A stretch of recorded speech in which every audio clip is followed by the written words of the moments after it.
গতকাল রাইতে দোহানে বললাম চাটা খায় মানুষ বইয়ে রয়েছে মুইও ঠুকেছি। কারণ ওই ভূমিকম্পের খবর হইনি কয় যে ফেরেশতারা আর এই পৃথিবীর যে পাপ কার্য হয় এই আর বহন করতে পারে না, অর্থাৎ পৃথিবী ফেরেশতাকে কান্দে থায়। হ্যাঁ, এখন এই পাপ কার্য ওজন হয়ে গেছে, পৃথিবীর মানুষ পাপা কাজে লিপ্ত, এজন্য আর বইতে পারে না। এই জন্য হইল এই ভূমিকম্প হইতে আছে। দেখেন সাধারণ মানুষের কি ইমেন আর কি আকিদ আর কি বিশ্বাস, কি জ্ঞান গরিমা।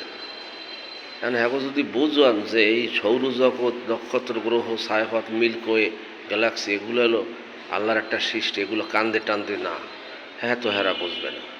ঠিকই দেখেন এদেশের মানুষের ইসলামের প্রতি খুব মায়া, দেখবেন টুহিমাতায় দিয়ে কাটিয়ে বাইর সরিয়ে বিশ্রয়। হ্যাঁ, আবার এই যে এই কথা কয় না যে ফেরেশতারা কান্দে ভার সইতে পারবে না, হ্যাঁ হাতে কিন্তু একটা সিগারেট টানে আর কয় যে আল্লাহ মাফ করো, কী পরিমাণ ভূমিকম্প।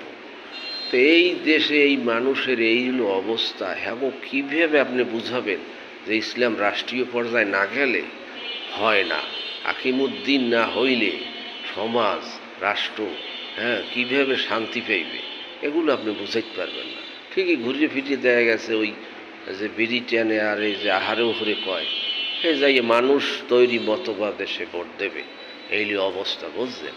এই জন্য লালন শাহ করলে হালার ফালায় যে কোন জাতের ছেলে, মানে কোন জাতের যে মানুষ, হ্যাঁ লালনও বোঝে না আর আমিও বুঝি না, আর অন্যরা বুঝবে রোমবাড়া।